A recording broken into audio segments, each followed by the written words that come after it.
ஏட்டுமானூர் கோவிலில் ஆண்டுதோறும் மாசி மாதம் வரும் திருவாதிரை நட்சத்திர நாளில் ஆராட்டு விழா நடக்கிறது.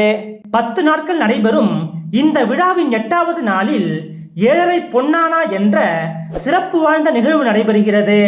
இந்த நாளில் திருவிதாங்கூர் மகாராஜாவால் வழங்கப்பட்ட கோவிலின் தனித்துவமான பொக்கிஷங்களான ஏழரை பொன்னானா என அழைக்கப்படும் 7 தங்க யானைகள் ஊர்வலமாக கொண்டு வரப்படுகின்றன. திருவிதாங்கூர் மன்னராக இருந்த மார்த்தாண்டவர்மா என்பவர் தங்கத்தால் தகடுகள் பொருத்தப்பட்ட 8 யானை சிலைகள் செய்ததாக சொல்லப்படுகிறது.